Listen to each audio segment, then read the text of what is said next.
Expo Management 2011, Estação de Conhecimento e Inovação. Nosso convidado é o Carlos Bremer, que é sócio sênior da Axia Value Chain, uma consultoria de gestão empresarial. Uma das palestras feitas aqui nesta Estação de Conhecimento e Inovação pelo Carlos teve como tema o dilema da gestão.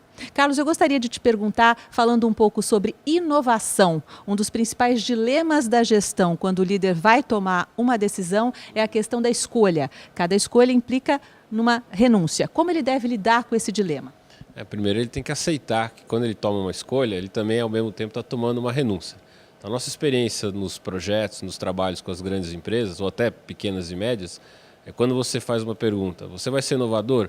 Não, aqui está no meu mapa estratégico, faz parte, inovação é fundamental para o meu negócio. E se você na mesma hora perguntar, então significa que então você não vai ser o mais barato, você não vai ter o produto mais barato? Eu falo, mas quem disse isso? Eu falo, você me disse, quando você disse que talvez seja inovador, talvez sua estratégia não seja de ter o produto mais barato. E aí você começa a perceber que os gestores começam a entrar num certo conflito de aceitar o que eles não escolheram. Porque na hora do vamos ver, é mais fácil você, vou ser bom em tudo. Né? Então, todo mundo gosta de falar que é bom em alguma coisa, ninguém gosta de falar que eu talvez não seja o melhor em alguma coisa. E é isso que a gente enfrenta no dia a dia. Conforme a gente entra nas empresas, elas têm muita dificuldade de aceitar a renúncia. E isso tem que ser incorporado por todos os colaboradores da empresa. E como o líder precisa trabalhar isso dentro da corporação para que isso fique bem claro e que isso funcione na prática? Então, primeiro, no ponto de vista corporativo, essa escolha e a renúncia tem que estar extremamente claras. O que a gente vai ser e o que a gente não vai ser. E isso tem que descer para a organização como um todo, no desdobramento da estratégia. Acontece que hoje, a forma como é feito o desdobramento, ele falha nesse ponto. Porque ele pega uma estratégia e transforma em metas para cada área. Então, cada área começa a ter a sua estratégia isolada e não como uma renúncia do todo. E aí, quando ele vai falar para baixo, o pessoal pergunta, então quer dizer que eu não vou ser isso? Não, ninguém disse isso. Isso é um problema da outra área, não é nosso problema. Nosso problema aqui é vender muito. Mas para vender muito vai talvez ter que produzir muito. Não, isso aí o problema é da outra área. E aí que começa o problema. Então, do ponto de vista da liderança, eles têm que deixar claros para as pessoas, mesmo que estejam abaixo de uma área específica, o todo da estratégia, não só a parte que remete à área dele ou à função dele. Então, o que a gente vê é que as empresas têm uma tendência a querer simplificar, talvez, essa comunicação e se perdem ao não falar o todo para os níveis mais abaixo deles. Isso que você está comentando agora é o que nós conversávamos antes do início da entrevista, que se chama o desdobramento da estratégia na cadeia e não nas áreas. Você acha que os líderes brasileiros ainda falham ou ainda precisam melhorar na questão da aplicação do desdobramento dessa forma? Esse é um problema mundial, não é problema só brasileiro, é global. Porque toda a formação nossa é sempre voltada assim, eu sou um cara de vendas, eu sou um cara de assistência técnica, eu sou um cara de RH. Ele não se vê como talvez como uma parte da empresa, então ele pensa dentro do ótimo local e ele jura que está fazendo, não é maldade, não é má fé, é que ele jura que está fazendo a coisa certa ao executar o máximo possível dentro da área dele.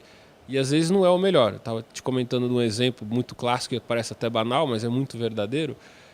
As empresas remuneram a área de vendas por vender mais do que a meta. Então, se você tem um plano de vender 100 e vende 200, você ganha um prêmio. Só que todo o resto da cadeia está se preparando para 100. Eu contrato para 100, eu compro para 100, eu produzo para 100. E aí começa um conflito onde todo mundo tem a nítida percepção que está fazendo a coisa certa, mas para o todo a coisa não está funcionando e ninguém consegue entender isso. Então, por isso que na hora de desdobrar, você tem que falar da cadeia. Da cadeia, eu digo assim, eu estou propondo algo para o mercado, eu tenho que entregar isso. Quem faz isso é todo mundo, não é uma área. Então, quando a gente começa a desdobrar a estratégia, conversando sobre a cadeia, começa a ficar mais claro para as pessoas do que eu estou falando.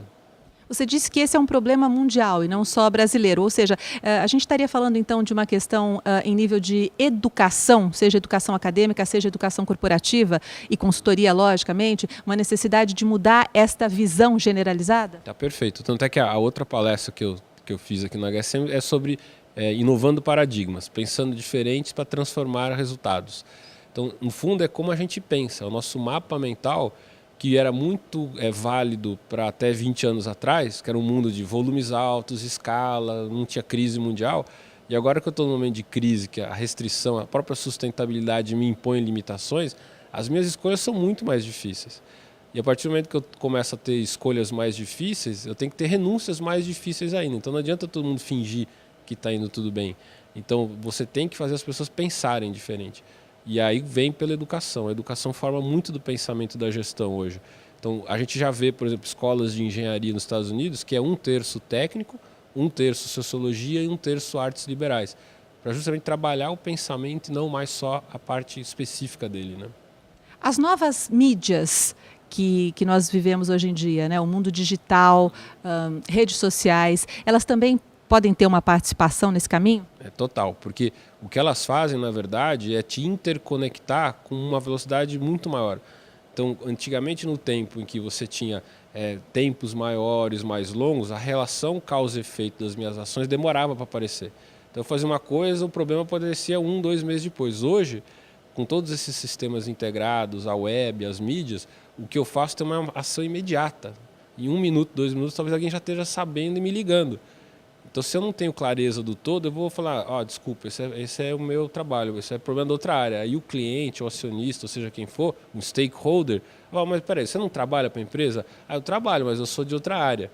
E aí tu vai falar, caramba, né, o que está acontecendo? Então, essa visão, essa necessidade de entender o todo é extremamente premente nas organizações. E é aí que a gente tenta ajudar, criar modelos de gestão onde as pessoas têm o seu papel específico. Não estou falando que todo mundo vai ser generalista. Todo mundo tem que ter sua especialidade, mas ele entende a relação dele com o todo. Eu sou um cara de vendas, mas eu dependo de produção, eu dependo de outras áreas. Carlos, muito obrigada pela sua entrevista. Eu agradeço, muito obrigado. Portal HSM, o melhor conteúdo de gestão.